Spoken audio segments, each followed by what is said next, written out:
Friends, welcome to my YouTube channel. तो हम entrepreneurship कर रहे थे यूनिट नंबर फर्स्ट। इससे पहले मैं इसकी और भी वीडियोस बना चुकी हूँ। अगर आपने वो वीडियो नहीं देखी है तो प्लीज़ पहले वो वीडियो देखें और उसके बाद आज से कंटिन्यू करें।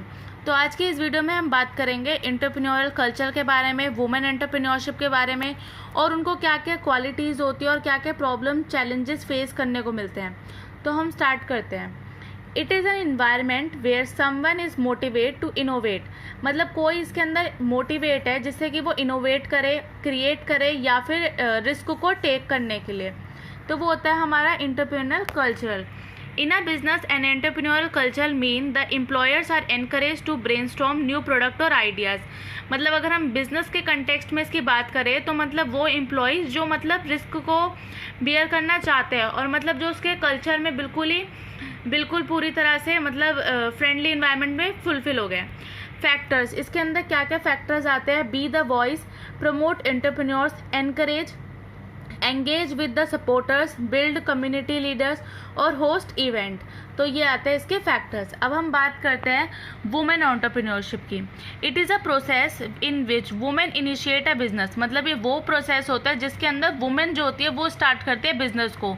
वो गैदर करती है सबसे पहले रिसोर्सेज को, उसके बाद अंडरटेक करती है रिस्क फैक्टर को, फेस करती है चैलेंजेस को और प्रोवाइड करती है एम्प्लॉयमेंट और जिससे कि दूसरे लोग एंगेज करें, कंपनी के अंदर ज़्यादा से ज़्यादा लोग हो और बिजनेस वो इंडिपेंडेंटली करती है। Approximately 1/3 of the entrepreneur in the world are women entrepreneur. 1/3 जो है वो वुमेन एंटरप्रेन्योर है। Women entrepreneur refer to a business and organisation started by a women. मतलब वो ऑर्गेनाइजेशन जो कि स्टार्ट करी गई हो वुमेन के द्वारा, और अ ग्रुप ऑफ वुमेन या फिर group of women. Group of women के अंदर इसका एग्जाम्पल हो गया जैसे कुछ NGOs होते हैं जो वुमेन चलाती है।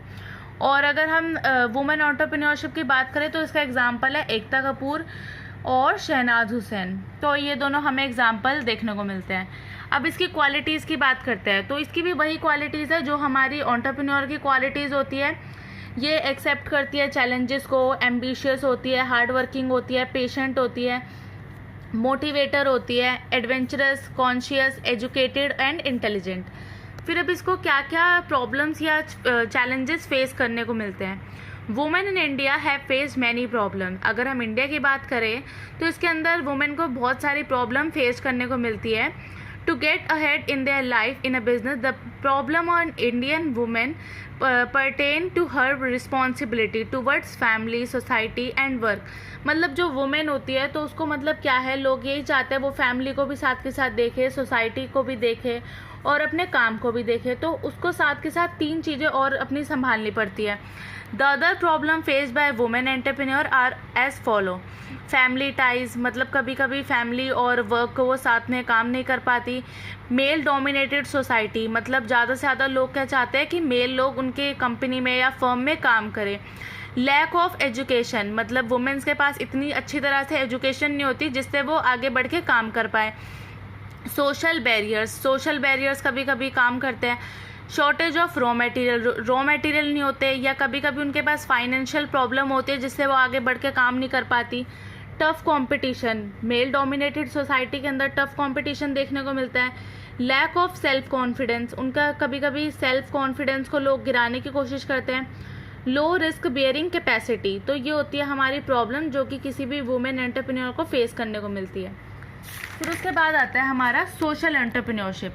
Social entrepreneurship is approach by startup company. मतलब ये वो अप्रोच होती है जो स्टार्टअप, मतलब जो कंपनी अभी अभी शुरू हुई है उसके लिए यूज़ करी जाती है। Entrepreneur in which they develop, fund and implement solution to social, cultural और इन्वायरमेंटल इशूज़। फिर उसके बाद आता है हमारा एंटरप्रेन्योरल डेवलपमेंट प्रोग्राम। ये एक बहुत ही इंपॉर्टेंट टॉपिक है जो बहुत बार क्वेश्चन मतलब पेपर में पूछा जाता है। EDP is a process in which person are prepare to face business uncertainty. मतलब ये वो प्रोसेस होता है जिसके अंदर कोई भी पर्सन उस तरह से उसको प्रिपेयर करा जाता है जिससे कि वो बिजनेस की अनसर्टेनिटी को और रिस्क को फेस कर पाए। This is possible with proper education. ये मतलब किस तरह से पॉसिबल होता है? प्रॉपर एजुकेशन की वजह से, ट्रेनिंग मोटिवेशन की वजह से, ओरिएंटेशन की वजह से, रीओरिएंटेशन की वजह से। EDP mean and program of design to help young entrepreneur in strengthening their entrepreneurial motives and acquiring skills and capability necessary for playing their entrepreneurial role effectively. अब इसके क्या क्या ऑब्जेक्टिव होते हैं? To identify potential environment, to develop necessary knowledge, मतलब knowledge को और skills को इस तरह से डेवलप करना जिससे कि वो रिस्क को फेस कर पाए. To develop and strengthen entrepreneurial qualities and motivation, to select project and product, to provide follow-up assistance, to train environment, to understand environmental threat and opportunity, मतलब जो भी environment के अंदर threats और opportunity है उसको वो face करने के लिए ready हो. अब इसके phases के अंदर 4 phases होते हैं. प्री ट्रेनिंग फेज़, मतलब जहाँ पे उसको ट्रेनिंग प्रोवाइड करवाई जाती है.